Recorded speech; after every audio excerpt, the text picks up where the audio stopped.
My wife was sleeping with my brother, and our kids helped hide it for 2 years. When I found out, I sold everything, disappeared without a word. And what I did next shattered the life they built together. I never thought I'd be writing this, but here we are. My name's Conrad, I'm 38, and I work as a seismologist specializing in earthquake prediction. Sounds fancy, but mostly it means staring at data streams and trying to figure out when the Earth's going to throw its next tantrum. Been doing it for 15 years now, and I'm pretty good at spotting patterns that others miss. Guess that skill doesn't translate to personal life though. I've been married to Iris for 14 years.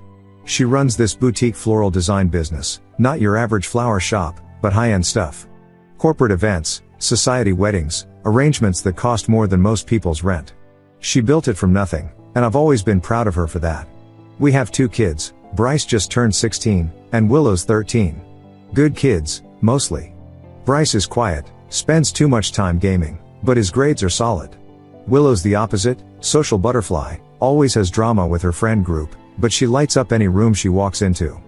Then there's my brother Felix. 3 years younger than me, works as a municipal waste management supervisor. Yeah, he's essentially in charge of garbage collection for our district, but the pay's decent and the benefits are solid. We've always been close. Different career paths, sure, but we grew up in the same crappy neighborhood, same struggles. Made a pact when we were kids that we'd always have each other's backs. Felix has been around more lately. His divorce finalized 8 months ago, and honestly, Gina was a nightmare, so good riddance. Since then, he's been at our place constantly. Sunday dinners, Thursday game nights, every one of Bryce's baseball games, Willow's dance recitals. Iris insisted we be his support system. Family helps family, she'd say, setting an extra plate without me asking. Looking back, there were signs. Little things that seemed like nothing at the time. Like how Felix and Iris had developed all these inside jokes I wasn't part of. They'd burst out laughing at references I didn't get, then wave it off. You had to be there, Iris would say, patting my arm. Or how the kids started being weird about phones. Willow used to leave hers anywhere, but suddenly she'd jump if I picked it up to move it. Bryce started taking his mom's phone to help her with app updates every few days. When I offered to help instead, I work with complex systems for a living, he'd say mom preferred him to do it. There was this one time, maybe 3 months ago, I came home early with a migraine. Felix's truck was in the driveway. Found them in the kitchen, standing closer than necessary, both stepping apart when I walked in. Iris's face was flushed. Felix was helping me move the new mixer, she explained, pointing at the counter where her KitchenAid sat in the exact same spot it had been for 2 years.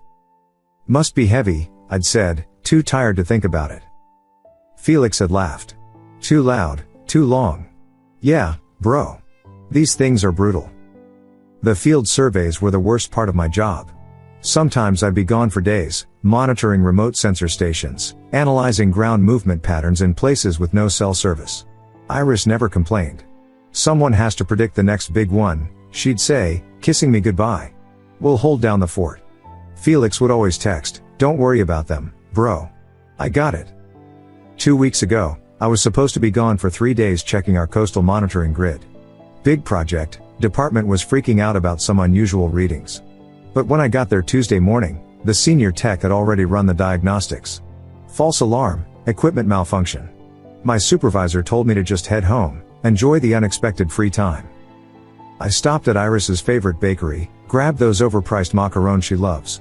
Thought I'd surprise her, maybe have lunch together at her shop. But when I drove past, her assistant mentioned she'd taken a personal day. Weird, since she hadn't mentioned feeling sick that morning. The house was quiet when I got home. Iris's car wasn't there, Felix's neither. Kids were at school. I set the macaron on the counter, went to grab my backup equipment from the garage, might as well use the free time to update my home monitoring setup. That's when I saw it. Bryce's tablet on the kitchen counter, screen still on. He must have forgotten it in his morning rush. A notification banner appeared at the top. New photos added to hidden album, mom's folder. My finger hovered over it for a second. Then I tapped.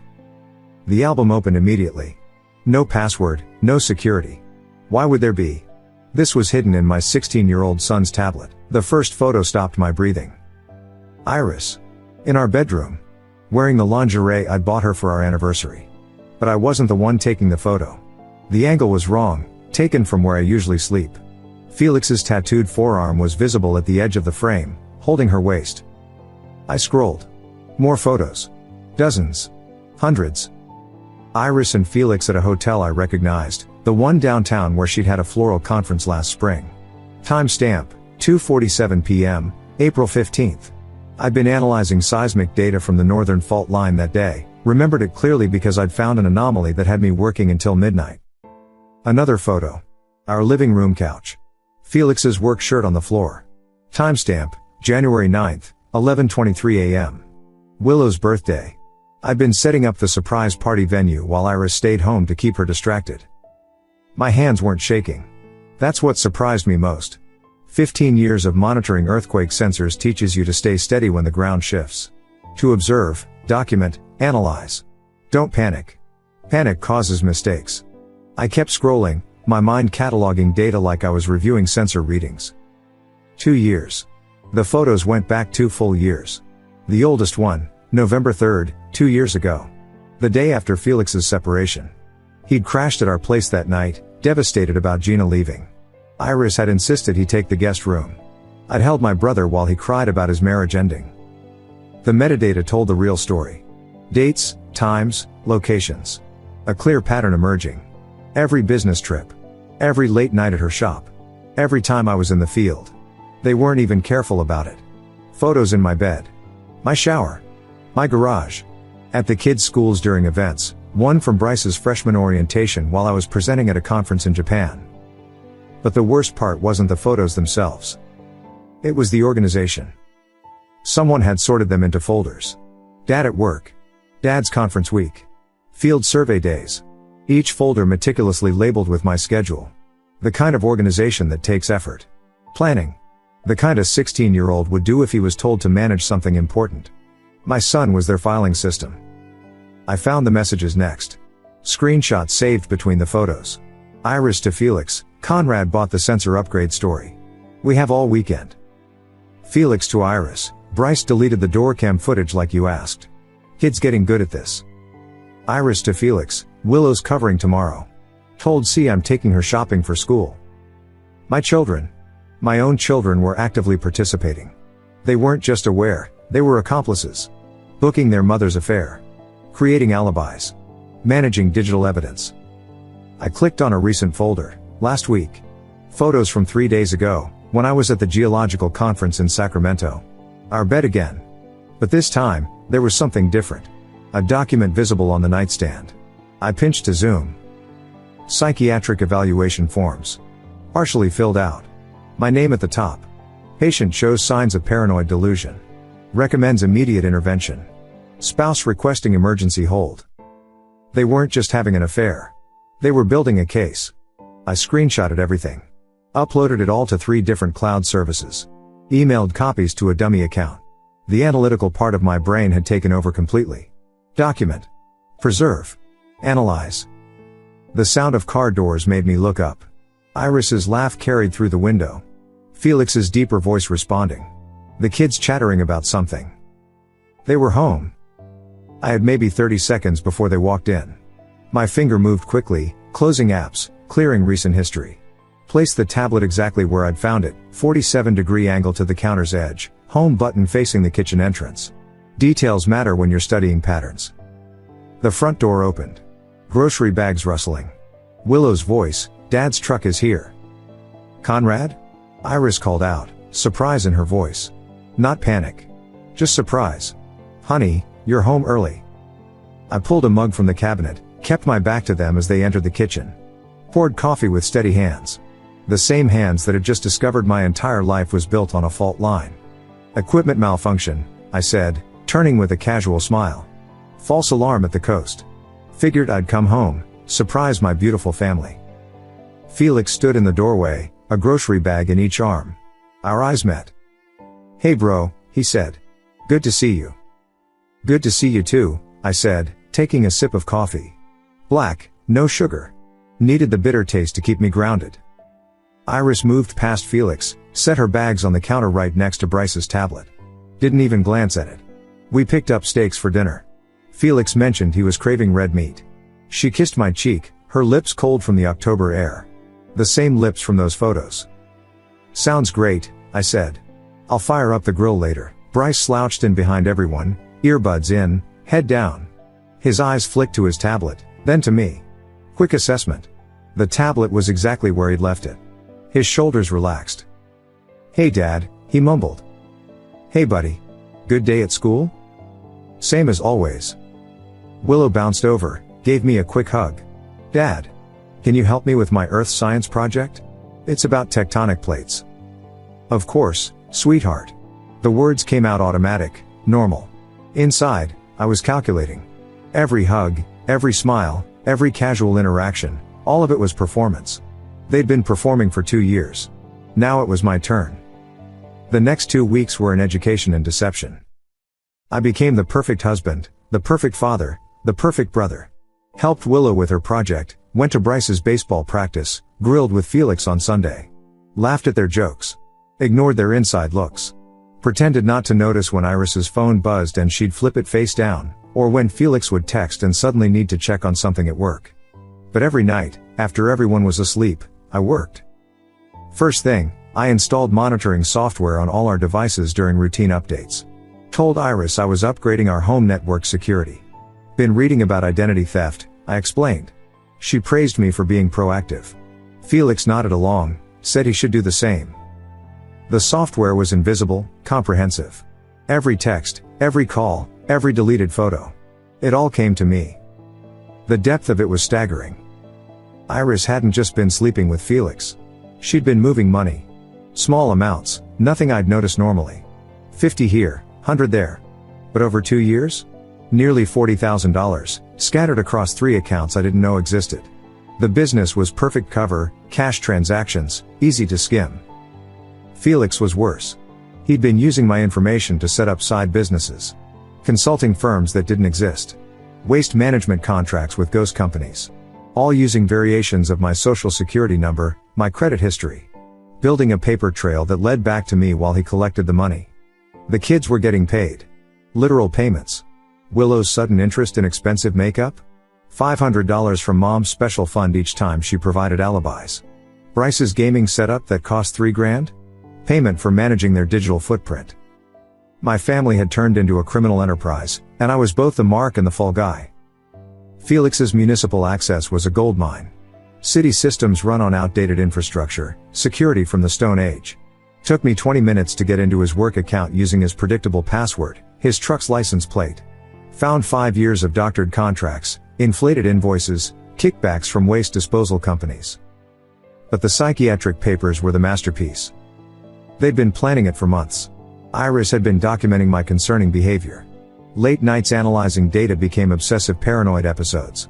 My earthquake prep supplies were hoarding behavior indicating instability. They'd even gotten statements from neighbors about me being withdrawn and secretive. The plan was elegant. Have me committed for 72 hours minimum. During that hold, transfer all assets as emergency protective measure. Felix would handle the legal side through his municipal connections. By the time I got out, if I got out, everything would be gone, and I'd look like the unstable one who'd lost his mind. I sat in my home office at 3 a.m., surrounded by printed evidence, and felt something I hadn't expected. Respect. They'd built something elaborate, thorough, almost beautiful in its complexity. Too bad I was better at recognizing patterns. Started making my own moves. Opened accounts they couldn't touch. Transferred my consulting payments offshore. Scheduled automatic payments that would trigger later. Set up shell companies using Felix's fraudulent business model but done properly, legally, in his name. It was during one of these late-night sessions that my phone rang. Unknown number, but local area code. Conrad? The voice was familiar but unexpected. It's Warren. From law school? Listen, this is going to sound strange, but someone called our office today asking about involuntary commitment procedures. They mentioned your name specifically. Warren, I said, keeping my voice level. Thanks for calling. Who was asking? Woman named Iris. Said she was your wife, seemed real concerned about your mental state. Started asking about emergency holds, asset protection during psychiatric events. Conrad, I'm not trying to pry, but are you okay? Never better, I said, staring at the evidence spread across my desk. Did she mention when she might take action? She was pushing for details about timing. Wanted to know if holds could happen on weekends, if family could initiate without warning. Man, I probably shouldn't have called, but something felt off. We went through some rough stuff together in school, figured I owed you a heads up.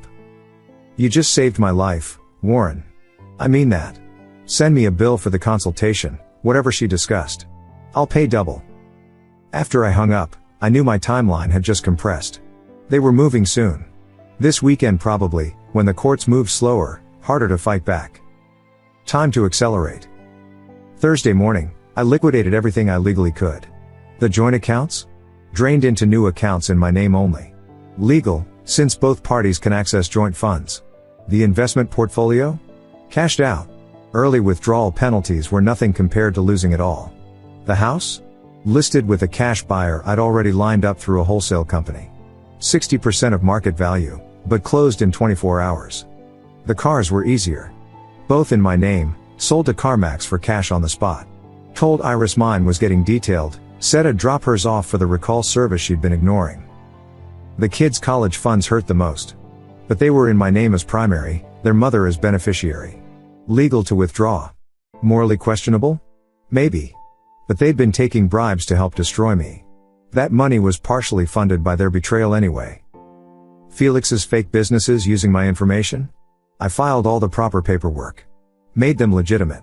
Then I filed 5 years of tax returns for them, showing massive profits he'd never declared. Even paid the initial taxes to make it look real. The IRS would come looking for the rest, with penalties and interest that would bury him. But the masterstroke was simpler. I created a paper trail showing Felix had been embezzling from the city for years. Used his own real contracts, just altered the amounts. Deposited cash into accounts I'd opened in his name, using his information he'd carelessly left on his work computer. Made it look like he'd been skimming from waste management contracts, taking kickbacks from private haulers. Then I did something I'd learned from them. I made the evidence find itself. Sent an anonymous tip to the city comptroller about irregularities in waste management billing. Attached just enough proof to warrant investigation. The money in those accounts? It would look like Felix had been stealing for years. His protests would sound like denial. His real theft would surface during investigation, making everything worse. Friday night, I suggested a special family dinner. Been working too much, I said. Want to appreciate what I have. Iris seemed touched. That's sweet, honey. I made my signature pasta, the one from our first date. Opened a good bottle of wine. Felix showed up with dessert, playing the Grateful Brother routine. The kids actually put their phones down, engaged in conversation. I've been thinking, I said, raising my glass. About permanence. We study earthquakes, predict them, but we can't stop them. All we can do is prepare for the inevitable shift. Felix laughed nervously. Getting philosophical on us, bro? Just appreciating stability while it lasts, I said, looking him straight in the eye. You never know when everything might change overnight. Iris reached over, squeezed my hand. Well, we're not going anywhere. No, I agreed. You're not. After dinner, I helped clean up, hugged the kids goodnight. Told them I loved them, meant it despite everything. They'd been turned into weapons against me, but they were still my children. Working late tonight, I told Iris. Big analysis to finish. Don't stay up too long, she said, kissing me. That familiar cologne smell on her, not mine, Felix's. At 3 a.m., I stood in our bedroom one last time. 2 suitcases packed with essentials. One-way ticket to Prague booked under my name. From there, who knows? I had 17 hours before the flight. On the kitchen counter, I left 3 envelopes. One for Iris. One for Felix. One for the kids. Each contained a single photo from Bryce's tablet and 4 words. I know everything. Goodbye. The first text came while I was boarding the plane. Iris, what is this? Conrad, what did you do? Then Felix, bro, this isn't funny. Call me. I turned off my phone, settled into my seat. 13 hours to Prague. By the time I landed, the real show would have started. I wasn't wrong. From a coffee shop in Prague, I opened my laptop and watched my old life detonate in real time. Amazing what you can see through social media and public records when you know where to look. Iris discovered the empty accounts first. The Saturday morning Instagram post she'd planned about her new boutique expansion became a frantic Facebook plea asking if anyone had seen me. Her business credit card started declining by noon. The vendor accounts I'd canceled triggered immediate payment demands for outstanding balances. $20,000 in roses and orchids, due immediately. Felix got arrested at work Monday morning. The comptroller's investigation had moved fast, found the accounts I'd set up, traced the deposits. They dragged him out in handcuffs during the morning shift briefing. Someone filmed it, posted it online. His face as they read the charges, priceless. The real beautiful part? When they investigated the fake embezzlement, they found the real embezzlement. Turns out I'd underestimated how much he'd been stealing. The house foreclosure notice was already posted by Tuesday. The cash sale had closed, new owners taking possession immediately. Iris showed up with a police escort to get belongings, but legally, she had no claim. I'd sold my property, which happened to be where she lived. Her lawyer, paid with money she no longer had, couldn't do anything. The kids' schools called about unpaid tuition Wednesday. Apparently, Iris had been counting on those college funds for current expenses too, floating checks she couldn't cover. Bryce got pulled from baseball. Willow's Dance Academy suspended her membership. The IRS hit Felix Thursday. 5 years of unreported income from businesses registered in his name, with his digital signatures, paid into accounts with his fingerprints on them, from when I'd had him help me with investment paperwork months ago. $200,000 in back taxes, penalties doubling it. His city pension, his only real asset, frozen immediately. By Friday, a week after I'd left, they turned on each other. Iris posted a rant about Felix ruining everything with his sloppiness. Felix responded by admitting the affair publicly, but claiming Iris had seduced and manipulated him. The comments section became a battlefield. Family members chose sides. Friends unfriended. Their parents got involved, accusations flying. The kids suffered most. Bryce posted a desperate message about losing his college fund, begging for GoFundMe donations. Someone leaked the tablet photos in response, asking why he'd helped hide the affair. The comments destroyed him. Willow's friends' parents started forbidding contact, not wanting their daughters around someone who'd been bought to lie. 3 months passed. I established myself in New Zealand, using my geology credentials to secure consulting work. The earthquake prediction firm I'd dreamed about starting? Finally had time to build it. Turns out, running from your life gives you plenty of time to create a new one. Iris's boutique shuttered within 6 weeks. Without credit, without inventory, without reputation, she couldn't sustain it. The last Instagram post showed her wearing a polyester uniform, serving coffee at a truck stop diner off Interstate 5. The same diner where we'd had our first date, actually. The one she'd always said was beneath her whenever we drove past. Felix got 10 to 15, pleading down from 25. The embezzlement was bad enough, but the tax fraud made it federal. His ex-wife Gina sent me a thank you card. Apparently, seeing him finally face consequences was better than therapy. Iris tried to divorce me in absentia. Hard to serve papers to someone who doesn't exist anymore. Harder still when you can't afford a lawyer. She'd moved in with her mother, kids in tow, 4 people in a 2-bedroom apartment. Then, 6 months after I left, an email arrived in my secure account. From Bryce. Dad, I know you're reading this. Mom's lost everything. Uncle Felix is facing 10 years minimum. We're moving in with Grandma. I just wanted you to know. Willow and I knew it was wrong. But she said you'd take us away from her if you found out. I'm sorry. I stared at that email for an hour. Then I started typing my response. I typed 3 words, I know, son. Then I deleted them. Started again. Deleted that too. Finally settled on, when you turn 25, you'll understand everything. Until then, study hard. Dad. I attached documentation for the trust funds I'd set up. Untouchable until they turned 25. Enough for college, grad school, and a start in life. But not a penny before they were old enough to understand the cost of betrayal. My consulting firm in Auckland was thriving. Turns out, when you can actually predict earthquakes with 72-hour accuracy, governments pay attention.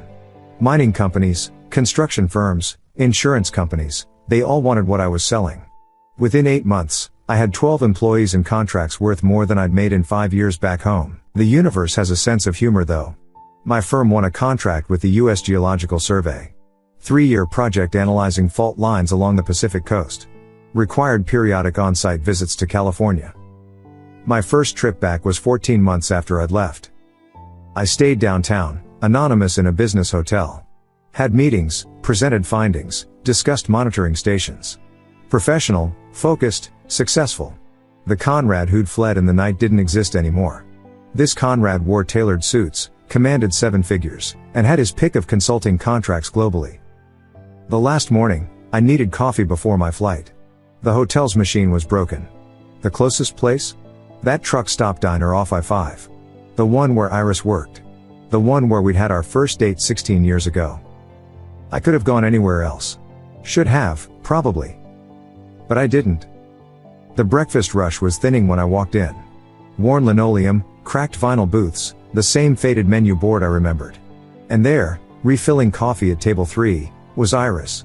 The designer clothes were gone. The perfect hair now in a simple ponytail.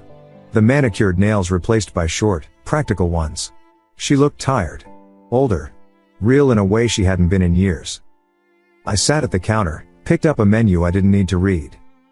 She turned, coffee pot in hand, and froze. Our eyes met across 15 feet of diner floor. The pot shook slightly. Coffee sloshed but didn't spill. Coffee? Her voice was barely a whisper. Black, no sugar, I said. She poured with trembling hands. Up close, I could see the lines around her eyes, the gray she wasn't bothering to cover anymore. Her name tag said Iris N. No last name. No wedding ring either. Conrad, Just the coffee, I said, pulling out my phone, checking emails. She stood there for a moment, then walked away. Came back 5 minutes later with my order. Eggs over easy, wheat toast, hash browns crispy. She'd remembered. I didn't order this. It's what you always got, she said quietly. Every Sunday morning, after we'd been out Saturday night. That was a different life. Her eyes filled. One tear escaped, rolled down her cheek. I destroyed everything. Yes, I agreed. You did. The kids have trust funds. When they're old enough to understand consequences. Felix got 12 years. Should have been 20. She stood there, holding that coffee pot like an anchor. I loved you once. Before it all went wrong. No, I said, taking a bite of toast. You loved what I provided. There's a difference. A customer called for a refill. She started to go, stopped. For what it's worth, I'm sorry. I looked at her then. Really looked at her. This woman who'd shared my bed for 14 years, given me 2 children, built an elaborate conspiracy to destroy me. Who'd turned my own brother against me, weaponized my children, tried to have me locked away while she stole everything. I know, I said. I finished my breakfast in silence. The eggs were perfect. The coffee was bitter. The hash browns were exactly the right amount of crispy. Some things, at least, hadn't changed. I left $1,000 bill on the counter. Not for her. For the woman she used to be, or maybe could have been. For the 16 years that included some good before it all turned rotten. For closure. As I walked out, I heard her sob behind me. Didn't turn around. Some earthquakes you don't need to measure. You just need to survive them. My flight left in 3 hours. New Zealand was home now. I had a business to run, a life to live, future earthquakes to predict. The ground had shifted, everything had collapsed, but I'd rebuilt on more stable terrain. And I never looked back. Thank you so much for watching until the end. If you really like our videos, please don't forget to like, share, and subscribe. Have a great day.